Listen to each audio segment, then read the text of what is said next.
Handog ng Radyo Pilipinas World Service ang programang Global na Tayo. Pag-uusapan, hihimayin, aalamin ang mga isyung pinag-uusapan ng bayan at dadalhin sa pandaigdigang plataforma. Global na Tayo, talakayang hindi lang pambansa, bagkus pang global community pa. Global na Tayo, dito sa Radyo Pilipinas World Service, ang online digital station ng Pilipino saan man sa mundo. Tara na, Global na Tayo! Muli po, isang mapagpalang pagbati at welcome muli sa isa pang edisyon ng programang Global na Tayo. Ang programang Global na Tayo hatid po sa inyo ng Radyo Pilipinas World Service. Isa po kami sa mga himpilan ng Presidential Broadcast Service Bureau of Broadcast Services. Ako po yung lingkod, Ray Sampang. Kasama pa rin natin ang ating Global na Tayo team mula po sa ating production side, ng ating executive producer, si Stephanie Vicente, kasama pa rin si Drizzle Nanyong. Sa Master Control, si Milo Jonela, sa Wirecast, si Hero, and of course sa ating live audio streaming, si JP. Kami po ay inyong masusubaybayan live sa pamamagitan ng ating Facebook broadcast. Sa inyo pong mga Facebook browser, type lamang Radyo Pilipinas World Service. Ngayon na rin po sa ating YouTube channel. Sa inyong YouTube browser, i-type nyo lamang Radyo Pilipinas World Service. And of course, tayo po ay napapakinggan sa iba't ibang panig ng mundo sa pamamagitan po ng ating shortwave broadcast gamit ang mga shortwave transmitters ng Voice of America. And of course, hindi po magpapahuli dyan ang ating live audio streaming. Masusubaybayan nyo rin po sa inyong mga cellphones, Android man yan or iPhone. I-download nyo lamang ang ating PBS eBox Radio Receiver app. Ngayong araw po ito, kamusta na po kayo? Ayan, ako medyo dito sa, at least dito sa Quezon City, sa kinaroroonan namin, sumisikat na ang haring araw. Sa inyo pong mga lugar, baka patuloy pa rin umuulan dahil meron pa rin tayong binabantayang low pressure area at meron pa rin isang lagay na sama ng panahon sa labas ng ating bansa. So, expect a rainy and wet Friday ngayong araw na to, Thursday and Friday, and baka umabot pa hanggang weekend. So, stay safe mga kababayan. Pero alam nyo, ang Department of Health ay bubuo ng isang tinatawag na Council of Experts na kinabibilangan ng mga dating kalihim ng Kagawaran o ng Department of Health. Ito raw po ay upang matugunan ang mga bottlenecks o yung mga sinasabi natin mga issue o problema sa implementasyon ng Universal Healthcare Act at masiguro na magbebenepisyo rito at makakarating ito sa mas maraming kababayan nating Pilipino. Mismong si Department of Health Secretary Jose Puhate ang nagsabi na ito pong Council of Experts na bubuuin ay kukunin dito yung mga experience at yung tinatawag na institutional knowledge ng mga former health leaders o mga former health secretaries upang magabayan ang mga reforma sa sektor ng kalusugan. Ang tinatawag na Council of Experts ay sisiguruhing maipatupad ang mga reforma sa kagawaran o sa health sector na nakaugat sa continuity, good governance at mas malinaw at mas tangible na impact para sa mga Pilipino. Yan. Okay, so sa puntong ito kasi, alam niyo mga kababayan, itong tinatawag na Council of Experts, tulad na sinabi nga ni Secretary Puhate, bubuin po ito ng mga dating health secretaries, no? Yung mga former health secretaries. Siyempre, sino-sino ba yung mga former health secretaries na ito?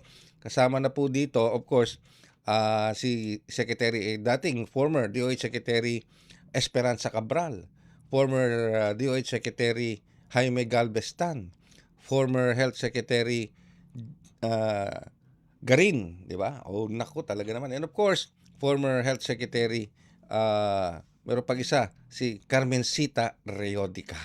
Iyan, naku po. So, ito yung mga mga former health secretaries ito at they will draw, yung council will draw from there, sabi nga nila, yung experience at institutional knowledge and reform. So kasama na po natin, kasi isa po sa mga dating health secretaries na kasama sa council na yan ay si Representative Janet Garin, na bago siya naging representative sa House of Representatives, naging former o naging health secretary din po siya. So nasa linya na po natin ng komunikasyon ang ating representative mula sa 1st District ng probinsya ng Iloilo at dating DOH Secretary, Representative Janet Garin. Magandang umaga po, Representative Garin.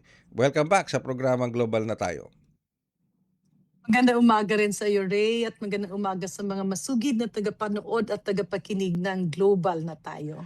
Okay, Representative Garin, ma'am, una-una, ano muna ang reaksyon nyo dito sa tinatawag na Council of Experts na binuo ng Department of Health sa ilalim ni DOH Secretary Jose Puhate, kung saan idodro po nila yung experience ninyo at yung institutional knowledge together with other former health secretaries para mabigyang gabay itong mga reforma sa health sector, lalo na sa universal healthcare.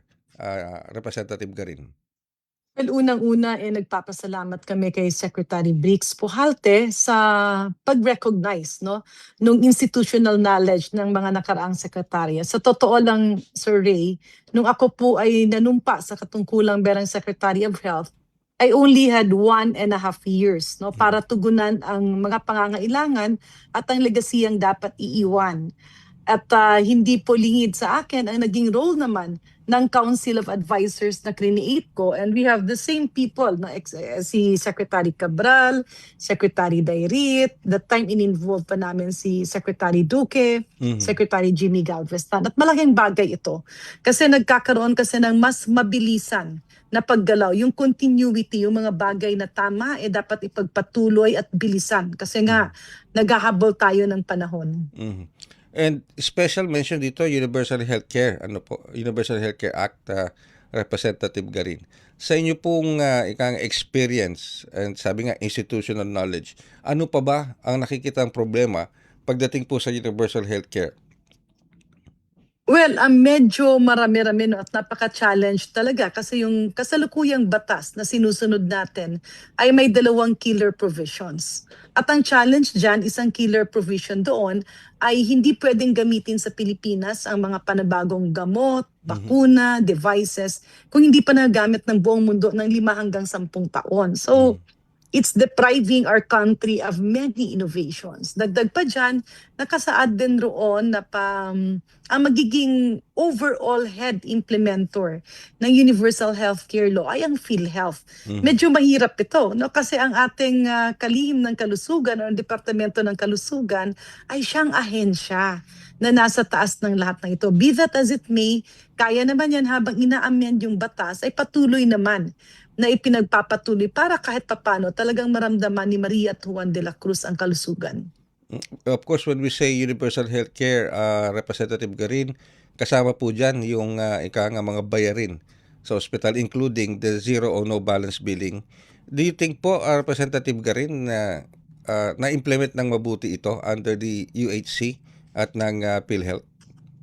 Well, sa ating national government hospitals, hindi siya gaanong malaking problema. No, ang challenge nito ay dun sa ating devolved institution.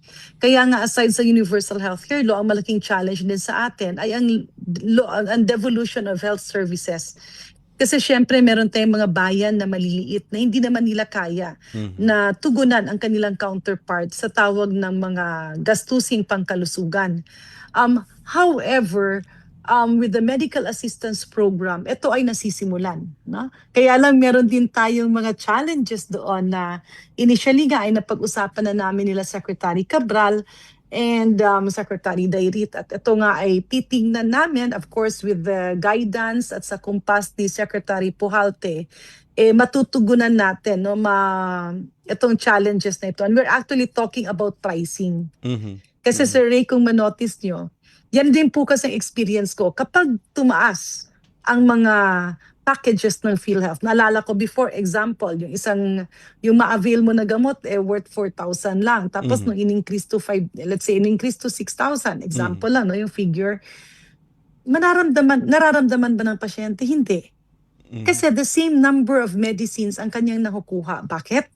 Dahil merong iba, I'm not saying all, pero merong ibang mga hospital or providers na tinataasan nila yung presyo.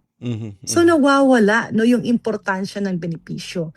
At ito ay isa sa tututukan ng council para naman magkaroon tayo ng taripa. It's the same that is happening to the medical assistance program. Dati-rate, ang laking bagay kasi PF na lang talaga ang isang pinoproblema.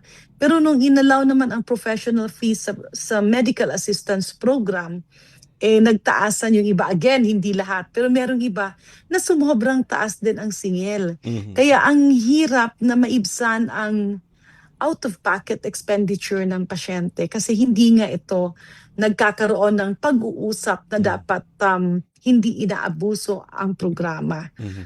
I remember vividly, this was a promise of the former secretary noong 2023. Mhm. At dun nga sa ilang budget hearings, Undersecretary Albert Domingo assured us na they only need 1 month at andyan na. Mhm. Subalit dumaan na lang ang Yes. almost 4 years, no? Mhm. Pero wala pa rin ito. So mamarapatin ng council na ito na talagang ilabas maski hindi buo, Mhm. pero yung safeguards Mhm. para yung impact ng PhilHealth Mhm. at ng medical assistance program ay talagang mapunta sa benepisyo ng ating mga pasyente. Will it need Representative Garin, an overhaul sa sistema ng pamimigay ng medical assistance? Hindi naman. Kailangan lang doon may taripa. Ibig Mm. sabihin, kunyari, isang gamot, sabihin na natin yung IV fluid, kung binibenta siya ng pampublikong ospital ng 40 pesos at binibenta siya sa private hospital ng 60 pesos, hindi pwedeng kapag i-charge mo sa medical assistance program ay prepresyohan mo ng 120.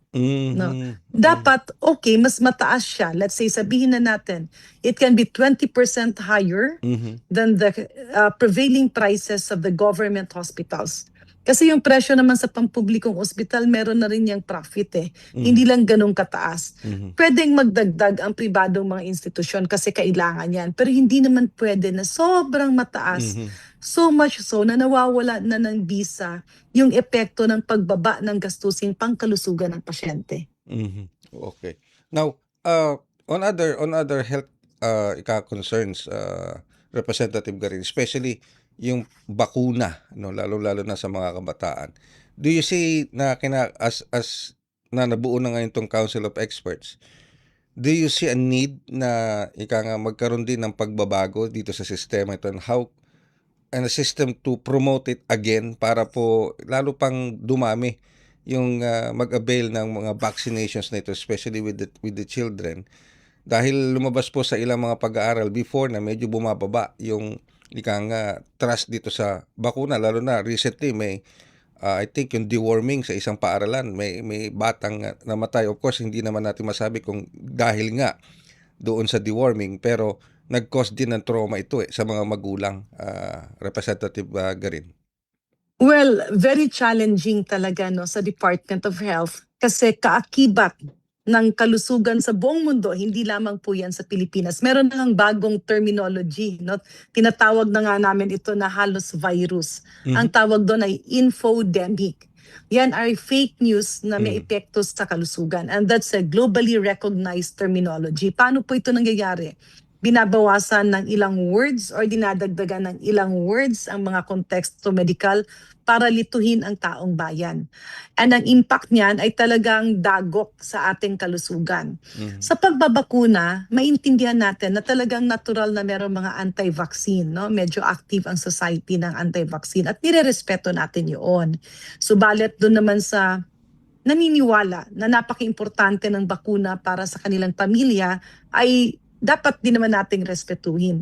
Because history and time has proven na ang dami ng mga sakit ang na-eliminate ng bakuna. Imagine yung smallpox, hindi na natin nakikita. Polio, nawala na yan. Kaya lang nung nagkaroon nga ng mga fake news and then vaccine, bumalik yung polio, nagkaroon ng outbreak ng measles, and now we are also fearing na dumami yung liver cancer kasi ang dami nga nakamiss ng hepatitis B vaccination. Kaya naman itong ibalik, no? Kailangan lang actually na-form na yung NITAG. That's the National Immunization Technical Advisory Group. Pero hindi kasi pwedeng popormahin mo lang yun. We have to walk the talk. Kaya nga kapag, kunyari, yung issue nung sa deworming, naiintindihan ko. And of course, our condolences no, to the family. Nung kapanahunan ko, nangyari din yan. I think it was somewhere in Mindanao. Meron kaming ongoing deworming program. At during my time, ginawa kasi namin na in-institutionalize na ilagay sa school. Mhm. Kasi pag hindi mo yan ilagay sa school, napakahirap kunin, no, yung venue na na-observe mo yung mga estudyante. So paano po ba ito nangyari? We were starting the launching of our deworming program in nationwide. Biglang may nag-announce na isang radio station na meron daw allegedly namatay na bata. Mhm. Agad-agad na gumalaw ako, kasama ko noon si Secretary SP Cabral dahil kasama nga siya doon sa Council of Advisors ko. At nakita namin na yung bata pala ay nakaschedule palang magpa-purga. Uy, No? okay. And ang nangyari kasi doon, merong mga nagpalabas ng fake news, no, nilabas nila sa social media, Facebook ba yata yun, na eto yung bakunang ginamit, expired pala. But what Naku. we actually realized was that yung bakunang, yung hindi siya bakuna, yung gamot na pampurga na yon ay peke, no? So nakita namin ay hindi yan supply ng DOH. So nilagyan lang, ano talaga, parang panggulo para lituhin yung taong bayan. What did we do? Agad-agad lumabas ako, kasama si Secretary Cabral, umikot kami, sinagot siya at sinabi namin, huwag po tayong maniwala, maging mahinahon tayo, at lumipad kami at pinuntahan yung pamilya. Kasi ang batang ito ay may sakit sa puso. So papunta pa lang siya sa school, inatake ulit, at medyo hindi na naagapan. Kaya unfortunately, no, hindi maganda ang naging circumstances ng bata. Pero again, hindi siya nakainom ng pampurgang gamot. Kaya ito yung mga bagay-bagay, no. And there was also a patient. Ito naman ay very closely related kay Sir Cito Beltran. Okay. So syempre, Mhm. yung bata nagpabakuna, and nung nagpabakuna siya, sa measles, I think a few days, hindi makalakad. So talagang nagwala ang pamilya kasi akala nila sa bakuna. Agad din itong tinugunan ng Philippine Children's Medical Center at nagsama-sama lahat ng eksperto. Nakitaan na yung bata pala ay nagka-dengue. At Oh, dun sa okay. dengue, kasi kaya mo kasing i-track yan eh. Magaling ang DOH dyan. Kaya lang hindi lang this recent days, hindi nako-convey yung information sa tao. Kaya nagkakaroon ng panic. Ang nangyari, yung bata dun sa classroom nila, 10 sila na nagka-dengue. Unfortunately, yung sa kanyang dengue manifestation ay nagkaroon ng komplikasyon. No, na tinatawag dun parang naapektuhan, no, yung iyong mga nerves, no. Alright. Kaya ang mangyayari noon, may komplikasyon. So ginamot ka agad yon, pumasok yung lahat ng eksperto at pinakita namin na hindi siya related sa bakuna. In other words, talagang pag magkakatulungan, may paraan. At dapat talaga, no, isang challenge sa medisina ay sugpuin ang fake news. People are wanting of correct medical information. That's true. That's very true, Representative Green. Representative Green, siguro kunin ko na rin yung pagkakataon kasi ang PhilHealth is of course under dito na rin ng Universal Healthcare Act. At of course, when we say PhilHealth and UHC, hindi nawawala yung usapin ng medical assistance, zero balance billing like na napag-uusapan natin. Lalo na yung mga Z-benefit packages ng PhilHealth. Baka pwede rin po ninyong ma-erase ito sa council dahil there is one instance na meron tayong isang pasyente o merong isang nag-a-avail ng medical assistance dito sa isang DOH hospital. Nasikaso naman po siya, kaya lang meron siyang, I think, kailangan niyang mag-undergo ng angioplasty, no? So he was trying to avail of the zero balance billing o ng serbisyo ng institutional hospital na ito. Pero ewan ko lang kung ang sinabi hindi siya basta-basta pwedeng ma-angioplasty hanggat hindi siya nagiging na hospital o na-stroke o something like that. Meron bang ganong klaseng sitwasyon na kinakailangan mo pa bang ma-hospital, malagay sa emergency, ma-stroke bago ka malapatan ng medical surgery na angioplasty, availing of the medical assistance sa gobyerno o sa DOH o sa anumang specialty hospitals ng kagawaran ng kalusugan? Titingnan natin yung sitwasyon ng mga ganyan, no? Pero meron kasing parameters. Usually itong package na to ay na-avail mo kapag ikaw ay admitted na sa ospital. Pero hindi kasi perpekto yung package, nakita ko rin yan. Meron siyang mga provisions na dapat hindi komplikado, dapat walang ganito. At nakausap na natin si President Edwin Mercado ng PhilHealth, who is also very responsive and who recognizes the problem. Mhm. At ito ay isa no, sa pag-aaralan ng council. Maghahati-hati kami ng trabaho sa direktiba ni Secretary Pujalte. Maghahati-hati ng trabaho because marami rin kasi ang kailangang i-review. Parang ano yun science is continuously innovating. Mhm. In fact, meron na tayong AI ngayon. So, merong mga pagbabago or pag-tweak doon sa ating mga guidelines kasi meron ng ibang guidelines na medyo outdated na. Mhm. And kami nga, yung kanya-kanya kaming mga secretaries, naging, part of our work is continuously reviewing these policies. Ang nangyari lang ngayon, medyo marami yung hindi na-review at kailangang bilisan na i-review kaya maghahati-hati ng trabaho lahat Mhm. para maging responsive to the current times. Mhm. Kagaya nga yan, example, laboratories. Kasi ang daming mga GIDA areas, ang daming mga nasa probinsya. Dati-rati kasi iba ang laboratory. Talagang kukuha ka ng dugo, ipapipet mo. Napaka-complicated ng mga machines. Ngayon, marami na tayong point of care. Yung agad-agad lumalabas yung resulta, hindi na ganun karami ang mga dugo at proseso na gagawin at pwede mong dalhin ang makina papunta dun sa mga bundok o malalayong lugar. Wow. Pero ang problema, yung polisiya ng Department of Health ay hindi sumunod sa, hindi sumunod, no? Hindi siya, it did not follow the call of times na moderno na ngayon. So, Mhm. ang guidelines covering this, dun pa sa mga nakaraan or mga Kumbaga, makalumang outdated na. equipments, Outdated. Oo. outdated equipment. So, madali lang yan, no? And myself, being a medical technologist and with I think Secretary Jimmy Galveston also has a lot of experiences on this. So, pagtutulungan natin yan. Wow. Okay. Now, kailan po kailan po ba ang unang ikang meeting nyo under this Council of Experts, Representative Garin? Well, hinihintay namin ang availability no pa ni Secretary Briggs Pujalte para mag-convene. I believe it will be soon. Nagkausap-usap na kami ng iba and ino-organize lang siya kasi kailangan din yun merong a few secretariat that will handle.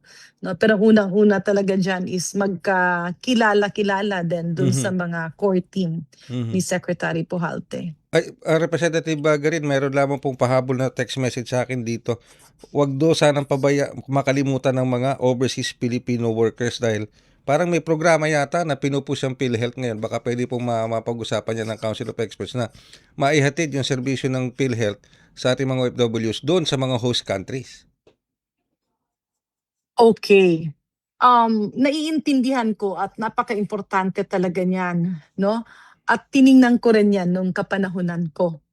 Unfortunately, medyo mahirap siyang gawin dahil yung accountability no nung insurance company, nung doktor, nung lahat Mhm.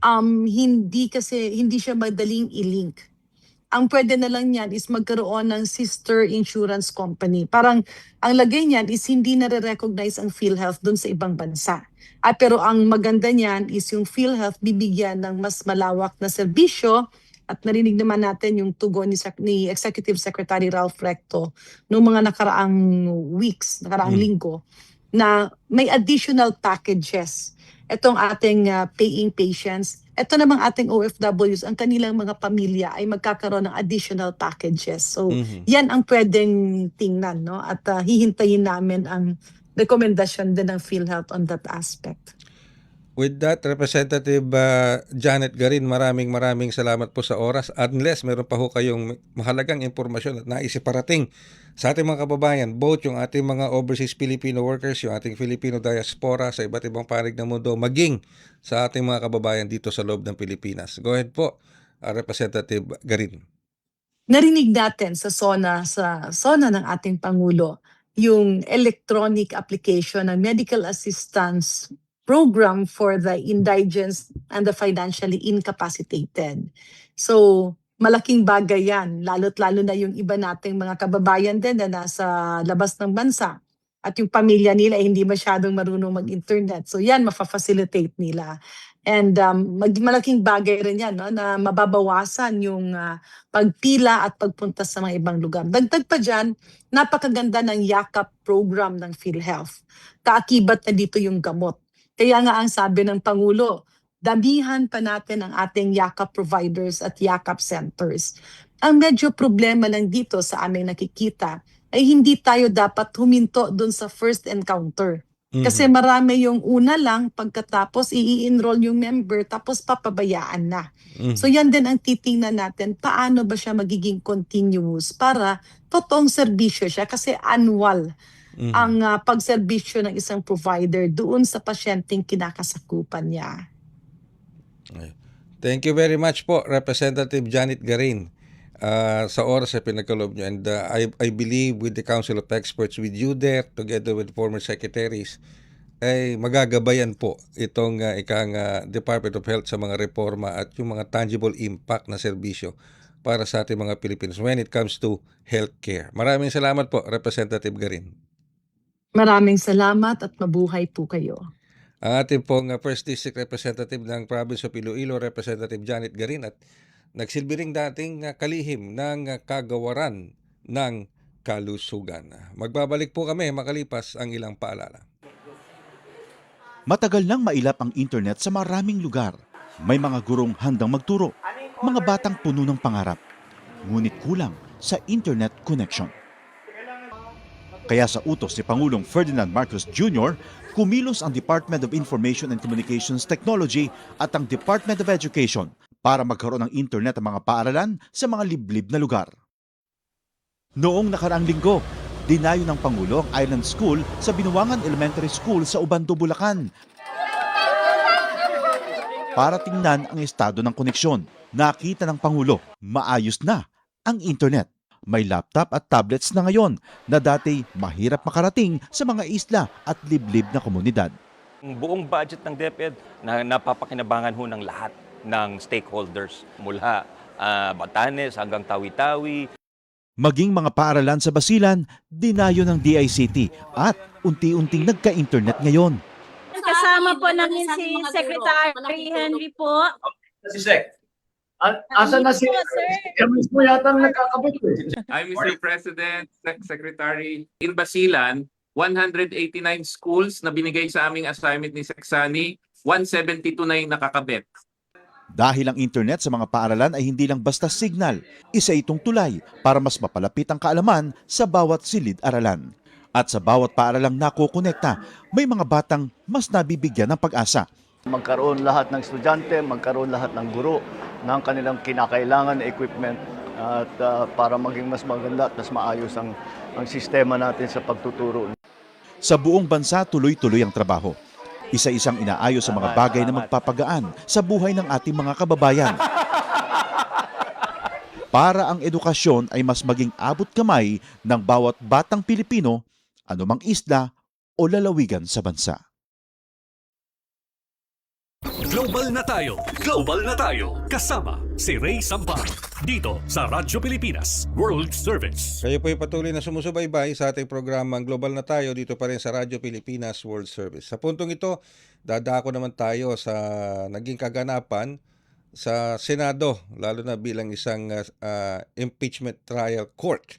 At kahapon po, pinesenta na ng prosecution panel ang kanilang dalawang witness para sa Article 1 ng impeachment trial laban kay Vice President Sara Duterte. Yung pong dalawang dating opisyal ng Land Bank of the Philippines para po dito sa confidential funds na sa OBP, Office of the Vice President, at sa Department of Education. At ang po naging ang naging counsel po doon for the prosecution at nagsagawa ng direct examination ay walang iba kung hindi si Representative Joel Chua, siyang 3rd District Representative ng City of Manila. Tayo mapalad, nasa linya po natin siya ng komunikasyon ngayon, si Representative Joel Chua. Representative Chua, Congressman, magandang umaga po at welcome back sa programang Global na Tayo. Ay, magandang umaga po sa inyo at sa lahat po ng inyong taga-subaybay, lalong-lalo na sa lahat ng mga taga-ikatlong distrito na lungsod ng Maynila. Thank you very much po, Congressman Chua, sa pagpapaunlak po ninyo sa amin. Well, unang-unang, siguro isa na po ako sa babati sa inyo, katulad ng naging pahayag ni Congresswoman o Representative Jerbil Luistro, dahil humanga siya sa galing po ninyo sa pagsasagawa ng direct examination dito sa dalawang prosecution witness mula sa Land Bank. So, unang-unang tanong ko matagal na rin po naman kayong hindi nagpa-practice yata ng law, pero paano po nyo nagawa yung swabbing, direct examination? Very, very flawless at sa tingin ko sa aking opinion, katulad nung sinabi ni Representative Luistro, maganda at very informative o fruitful yung naging direct examination doon sa dalawang witness kahapon. Well, siyempre, hindi ko naman po magagawa yan ng mag-isa. Malaki rin po ang naging tulong sa akin ng mga kasama ko sa public prosecutors, tsaka yung mga private prosecutors namin sa paghahanda.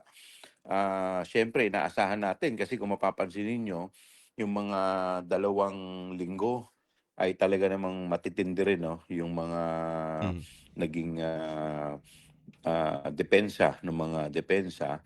Kaya talaga namang kami naman, puspusan din naman yung paghahanda namin. At saka nagkataon lang siguro na medyo itong confidential fund, medyo kabisado po natin dahil kung maalala po ninyo, ito po ay sa committee ko na inimbestigahan. Dito po unang itong binuksan, itong issue na to. Kaya kahit papaano, medyo familiar naman po tayo dito po sa issue. Pero ewan ko kung maniniwala kayo, kahapon habang nakatayo po ako doon, nangangatog din yung tuhod ko. Hindi halata. Hindi halata. Compose na compose po kayo parang continuously nagpa-practice kayo ng trial law. Pero matanong ko lang po, Representative Chua, nailabas ba nating mabuti sa trial kahapon at iparating ba natin sa publiko ang dapat nilang malaman tungkol dito sa Article 1 batay dito sa dalawang testigo mula sa Land Bank? Kung napalabas po yung purpose, napalabas naman po namin yung mga gusto po namin. Dahil unang-una, napalabas natin yung pondo galing po sa public fund. Pangalawa, napalabas din po natin na ito po ay bulto o buo, winidraw doon po sa magkabilang departamento, sa Office of the Vice President, 125 million, at doon naman po sa DepEd, 37.5 million. Kaya nga po lumabas yung issue na unusual at saka suspicious dahil nga sa laki ng amount na inilabas dito sa parehas ng mga departamento. Kaya tingin ko naman yung purpose po ng aming o yung layunin ng aming direct examination kahapon, lahat naman po ito ay naisagawa namin at na-execute ng maayos. Kunin ko lang po yung reaction ninyo tungkol dito sa naging pahayag sa isang, I think, press briefing ni Defense Panel Prosecution Lead, si Attorney Michael Poa, nung tinanong siya kung bakit hindi na sila nagsagawa ng direct examination, I think dun sa isa or I think dun sa dalawa. Pero ang sabi po kasi ni Attorney Poa ng Defense Panel para kay Vice President Sara Duterte, hindi na sila nag-direct examination dahil para sa kanila, according to him, is very petty, di na raw po mahalaga, di naman daw po makaka-apekto sa kanila. Anong reaction niyo po doon, Congressman? Well, in fairness kay Attorney Michael Poa, no, nakita ko siya, he's a decent lawyer, decenteng abogado. So nakita naman niya siguro na kung wala namang issue at hindi naman makaka-damage, kasi normally mag-o-oppose ka naman, mag-o-object ka kung sa tingin mo yung tanong makaka-damage sa iyong kliyente. Pangalawa, kadalasan yung iba kaya nag-o-oppose para i-rattle yung mga nagda-direct examination or para naman mangulit, kulitin ng kulitin yung opposing counsel mo. So ako, kaya ko ang sinasabi na decente si Attorney Michael Poa dahil siguro nakita naman niya na medyo maayos naman yung pagpepresenta, so hindi naman siya nangungulit. Pero it doesn't mean na hindi mahalaga o petty yung Well, naging presentation. insofar kasi as yung kahapon na pinresenta natin, no, ang purpose lang naman nun is pakita na lumabas yung pondo. Ito yung simula eh.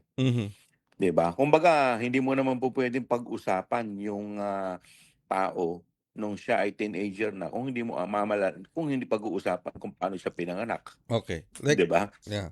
Like what you said, Representative Chua, simula pa lang ito. So, we can expect sa mga Yes. susunod na mas So yung mabibigat na susunod, mga testimonya. eto na yung kasi wala namang problema doon sa except for very unusual yung amount, 'di ba? Mhm. So wala pa naman tayong problema dito. Kasi kung mag-o-object din naman sila, ang tanong naman namin, so ibig ba ninyong sabihin kaya kayo nag-o-object, meron bang illegal Mhm. na nangyari? Mhm. 'Di ba? Mhm. So, Mhm. since hindi naman nila ginawa 'yon, pero ito naman kasi ang issue naman dito sa Confi Fund hindi naman yung pagwi-withdraw, eh. Mhm. Mhm. Ang issue dito kung paano ginamit yung pondo. Mhm. Mhm. So, yung susunod na magiging testigo na ihaharap namin, which is next Monday, etong darating na Lunes, Mhm. eto na yung COA. So, Uy. dito na bubusisiin na po natin kung Mhm. saan dinala itong pondo, Mhm. 125 million sa OBP at 37.5 million sa DepEd. And speaking of COA at yung mga financial records, I believe na secure na po yung approval mula kay Pangulong Marcos Jr. For BIR to release the document sa loob ng BIR banks. Tama po Well, ba I kami? am not privy to divulge Okay. anything All about right. that. So, ayaw Okay. naman natin pangunahan kung ano yung mangyayari. Okay. So next week po, COA na ang isasalang sa impeachment Yes, trial. dalawang COA po to at pagkatapos po ng COA, yung archive. Kayo rin po ba ang magdi-direct examination dito? Hindi po, iba naman po ang naka-assign dito. Okay. Pero Representative Chua, kasi lumutang yung word o yung phrase na yung unusual, 'di ba? Yun ang laging naririnig kahapon, unusual dahil dun sa mga withdrawals without really going to the merits of the trial kahapon. When we say unusual, hindi pangkaraniwan. Pero may nagsabi Kakaiba. isang senator judge, si Senator Alan Peter Cayetano, sabi niya, hindi porke unusual ay illegal na. So, how do you take that, Representative Chua? Well, sinabi po kasing unusual base doon sa testimonya ng ating testigo. Kaya daw unusual kasi first time Mhm. na ganitong kalaki. Kasi normally may mga malalaki rin naman silang transaction pero nilalabas ito in a form of checks. Mhm.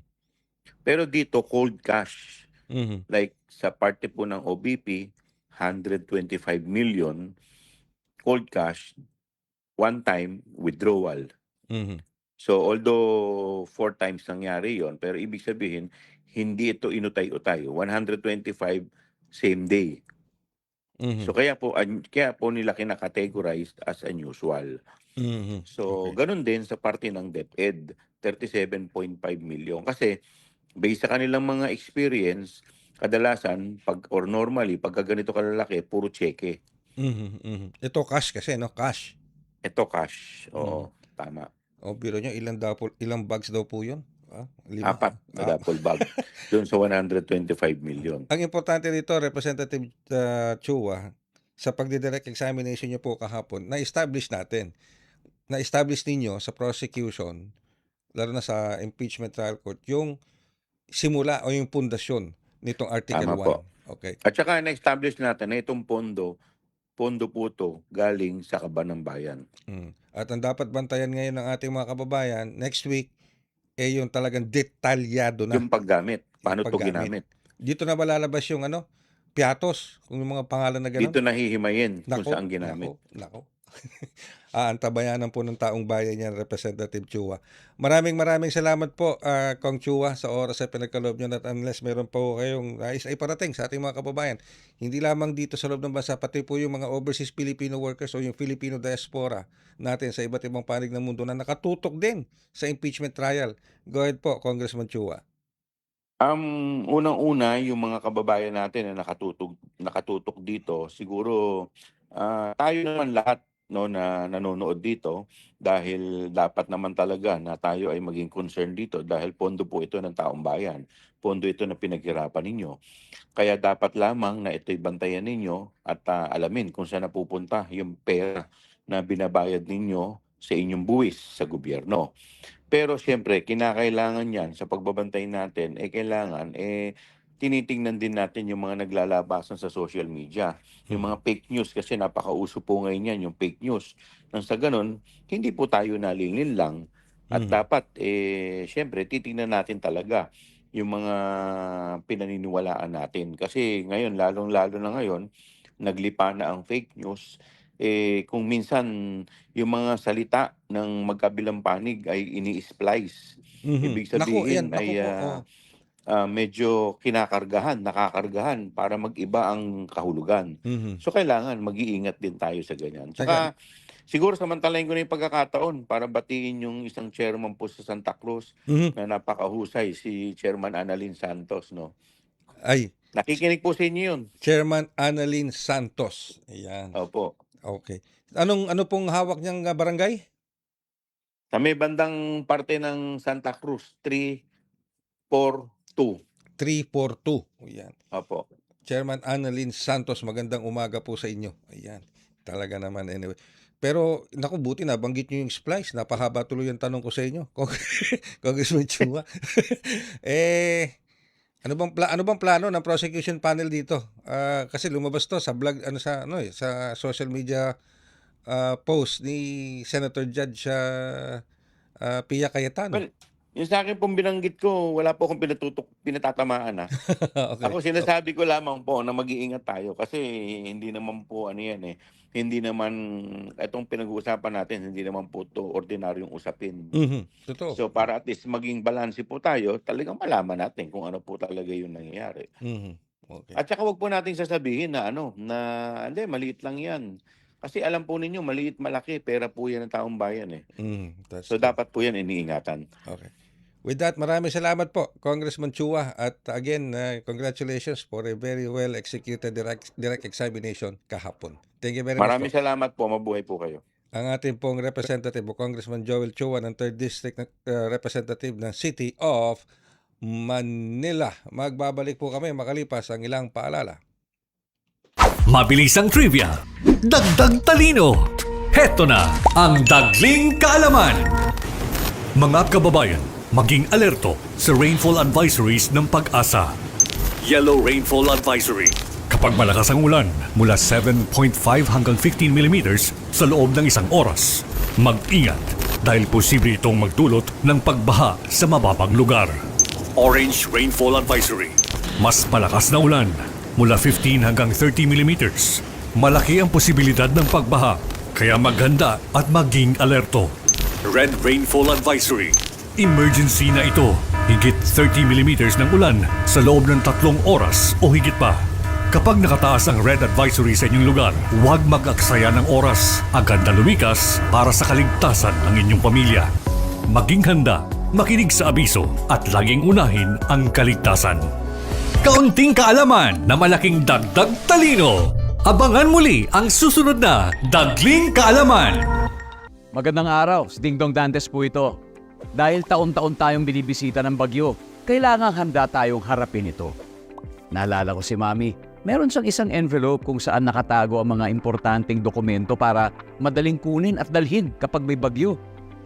Ang misis ko naman, may nakahanda palaging emergency go bag na may lamang damit, gamot, pagkain, tubig at pera na kasya hanggang 3 araw sakaling kailanganin namin pumunta sa evacuation center. At syempre, ang toka ko, bago pa dumating ang bagyo, sinisilip ko na kung may mga butas ba yung bubong o ang ibang parte ng bahay na kailangang i-repair. Nakamonitor din ako sa updates ng Pag-asa tungkol sa bagyo. May kanya-kanyang responsibilidad sa bahay para sure na ligtas ang buhay. Dahil, #panatag ang may alam. Maging panatag Pilipinas. Global na tayo. Kasama si Ray Sampa. Dito sa Radyo Pilipinas World Service. Kayo po ngayon ay bumabaybay na sa mga uling bahagi ng ating programang Global na Tayo sa araw na ito. Hatid pa rin sa inyo ng himpilang Radyo Pilipinas World Service. Alright, kanina nakausap natin si Representative Janet Garin ng 1st District Representative ng Province of Iloilo at dating kalihim, former Secretary ng Department of Health. Ito naman ay may kinalaman dito sa pagbuo po ng Department of Health sa pangunguna ngayon ng ating kalihim doon na si Secretary Pujalte ng isang tinatawag na Council of Experts. Itong Council of Experts na ito binubuo po ng mga dating mga kalihim ng Department of Health katulad ni former Secretary Esperanza Cabral, former DOH Secretary Manuel Dayrit, former Secretary Jaime Galvestan, at of course kanina si former Secretary Janet Garin at former DOH Secretary Carmencita Noriega Reyodica. Ito pong pagbuo ng Council of Experts ng Department of Health ay upang makuha yung experience at yung institutional knowledge mula po dito sa mga dating kalihim na ito upang matulungang magabayan ang Department of Health sa mas maigi at epesyenteng pagpapatupad ng Universal Health Care Act para po lalo itong maramdaman ng bawat Pilipino. At kanina naman, nakausap din natin si Representative Joel Chua ng 3rd District naman, representative ng siyudad ng Maynila. Okay? Ang pinag-usapan naman po natin ay tungkol dito sa katatapos lamang kahapon ng impeachment trial, kung saan piniresenta na po ng prosecution panel ang kanilang mga prosecution witness para sa Article 1 ng impeachment trial. Yung Article 1 po kasi ay para sa confidential funds. Yung confidential funds na yun ay yung po yung mula dito sa mga pondo na nanggaling sa Office of the Vice President at sa Department of Education. Malinaw pong sinabi ni Representative Chua bilang prosecution panel na nagbigay ng direct examination, malinaw na sinabi niya na pauna pa lang to, pasimula pa lang yung witness na galing sa Land Bank kahapon. Kumbaga nililay down lang nila yung foundation at yung yung origin. Paano ba nagsimula itong confidential funds ito, saan nagsimula? At tinuturo nga dito sa mga testigong ito na talagang may na-withdraw dito sa Land Bank, mga pondo mula sa OBP at sa DepEd. At ang sabi ni Representative Chua, by next week, ipepresent na nila yung iba pang mga prosecution witness, mas detalyadong prosecution, mas detalyadong paglalahad ng mga detalye dahil isasalang na po ang Commission on Appointments o COA. Ano po kung saan napunta itong mga perang ito na withdraw mula po dito sa mga bangko sa Land Bank, pondo mula sa OBP, Office of the Vice President, at pondo mula sa Department of Education. Dapat abangan natin ito. Ito na kasi yung pag sinabi nating detalye kung saan napunta yung milyong-milyon, daan-daang milyong piso na nanggaling sa OBP at sa DepEd, kung saan napunta. Kasi dito po yung dito po lumalabas yung Mary Jane Piatos, yung bang mga pangalan kung saan napunta na hinahanap ng PSN, Philippine Statistics Authority, mga birth certificate, pero walang lumalabas. Yun yung mga naging investigasyon dati. So, tabayan natin yan sa susunod na linggo sa pagpapatuloy ng impeachment trial. Umaga na po ang ating impeachment trial. I think 9 o'clock ang nagsimula sila kahapon at natapos ng around between 3 to 4 in the afternoon.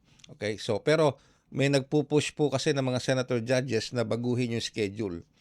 Pero umaga pa rin. Pero on a later time. Pero titingnan natin kung ano yung magiging desisyon ng Senado tungkol dito dahil magko-caucus pa sila patungkol po dito. Now, on other issues, on other news, may magandang balita naman tayo mula sa Department of Agriculture. Maganda na yung nabanggit ni Pangulong Marcos Jr. sa kanyang State of the Nation address noong July 27. Nakita niya yung kahalagahan talaga ng Department of Agriculture sa pagtulong sa ating mga magsasaka. Pero ngayon, itong Department of Agriculture, alam nyo ba na nagbukas sila?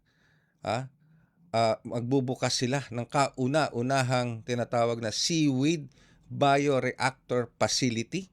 Seaweed Bioreactor Facility. Ito po'y sa Sorsogon. Bubuksan nila yung kauna-unahan o nabuksan na yung kauna-unahang bioreactor facility, Seaweed Bioreactor Facility sa Sorsogon. At ayon kay Agriculture Secretary Francisco Chu Laurel Jr., ang nasabing seaweed bioreactor facility ay isang major milestone para sa tinatawag na seaweed industry po dito sa Pilipinas. Para makakakuha pa tayo ng karagdagan detalye tungkol po dito, nasa linya po natin ang komunikasyon ngayon ng ating spokesperson ng Department of Agriculture, walang iba kundi si Assistant Secretary Arnel de Mesa. Sir Arnel, magandang umaga po at welcome back sa Global na Tayo. Hi Ray, magandang umaga. Magandang umaga po sa lahat ng ating mga taga-subaybay. Alright. Sir Arnel, kauna-unahang seaweed bioreactor facility nabuksan na yata sa Sorsogon. Ano po ang importance nito para sa ating seaweed industry sa bansa, Sir Arnel?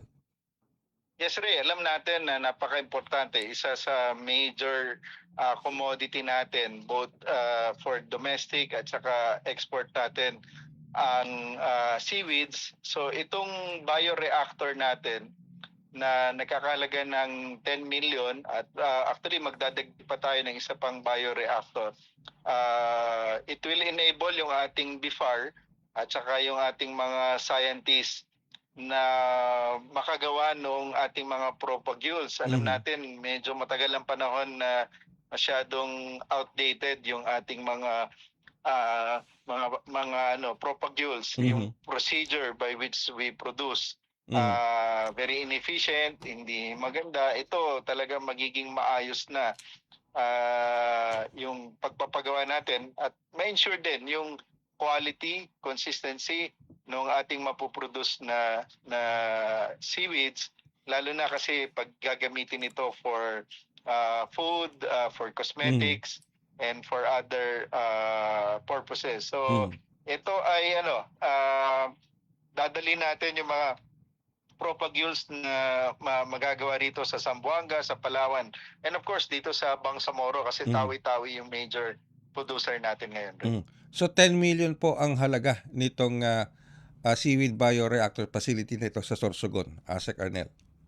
Yes, so ito yung kauna-unahan as you mentioned. At meron ng isa pang susunod na 12 million. So saan po dahil ito? dito pwede na tayo makapag-produce ng propagules on demand. So Alright. pag may nangangailangan na isang lugar, madali agad natin mapuproduce yung pangangailangan nila. Yung pong ikalawa na nagkakahalaga ng 12 million naman, saan po ito itatayo, Sir Arnel?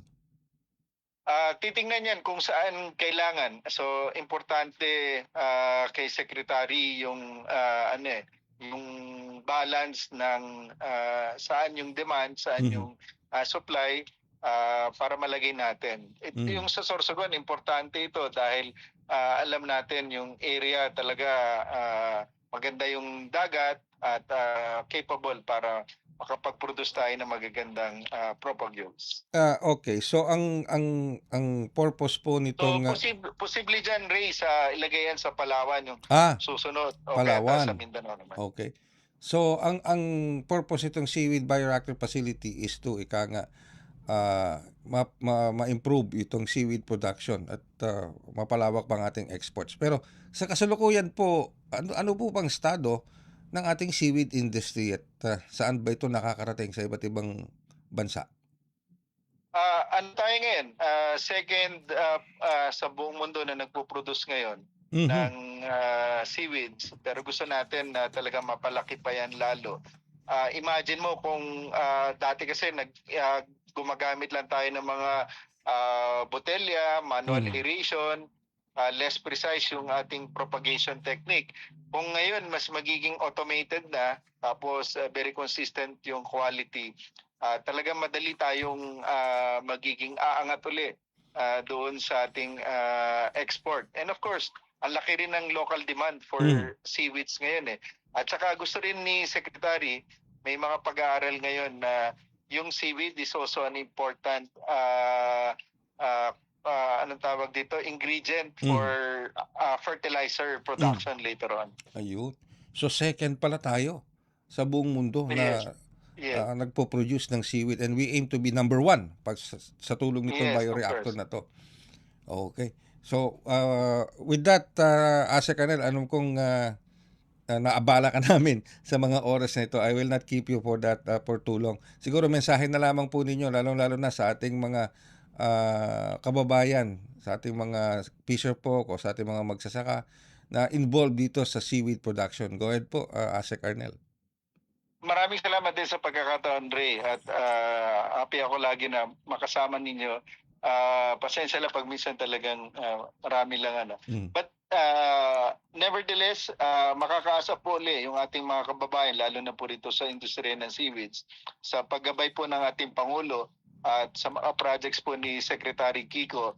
Ngayon po tinitingnan talaga kung ano yung mga problema at yan po ay agad na inaaksyonan. Ito pong ating bioreactor ay napaka-importante para masigurado po yung tuloy-tuloy na panimula na pag-unlad ng seaweed subsector po ng ating bansa. Muli, maraming salamat, Ray, sa pagkakataon. Mabuhay ka at magandang umaga. Maraming salamat po ang ating Assistant Secretary at Spokesperson ng Department of Agriculture tungkol po dito sa napakahalagang development, napaka-major development para sa ating seaweed industry, yung pagtatayo at pagsisimula ng operation ng Seaweed Bioreactor Facility dyan po sa Sorsogon. Kung sinabi nga po ni Asek Arnel, yung propagules ang mai-improve para mas makapag-produce tayo ng mas maganda at mas mahusay na kalidad ng mga seaweed products na pwedeng gamitin sa loob ng bansa at maging ma-export. Biruin nyo, second pala tayo.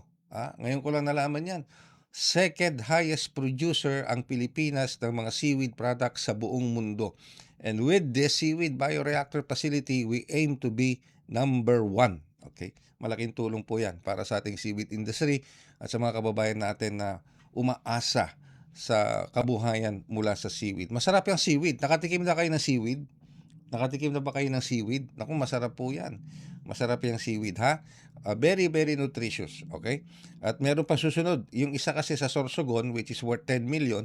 Yung susunod naman na itatayo, which is worth another 12 or more or less 12 million, ang target po dyan naman sa Palawan. Alright? And with that, magpipilit na po tayo ng isa pang edisyon ng programang Global na Tayo. Naway nakapaghatid po kami sa inyo ng mahalagang impormasyon at makabuluhang mga panayam sa ating mga resource person for today, para nakapaghatid po kami ng impormasyon din sa ating mga overseas Filipino workers sa ating Filipino diaspora sa iba't ibang panig ng mundo sa mga kaganapan dito sa loob ng ating bansa. Hindi lang mga kaganapan sa politika, kundi mga kaganapan na ginagawa ng pamahalaan at ng gobyerno para sa kabuhayan at ikabubuti ng pamilyang Pilipino at ng ating ekonomiya. Again, ako po yung lingkod, Ray Sampang, sa ngalan po ng ating Global na Tayo team. Maraming salamat at ingat po tayong lahat. Handog ng Radyo Pilipinas World Service ang programang Global na Tayo. Pag-uusapan, hihimayin, aalamin ang mga isyung pinag-uusapan ng bayan at dadalhin sa pandaigdigang plataforma. Global na Tayo, talakayang hindi lang pambansa, bagkus pang global community pa. Global na Tayo, dito sa Radyo Pilipinas World Service, ang online digital station ng Pilipino saan man sa mundo. Tara na, Global na Tayo.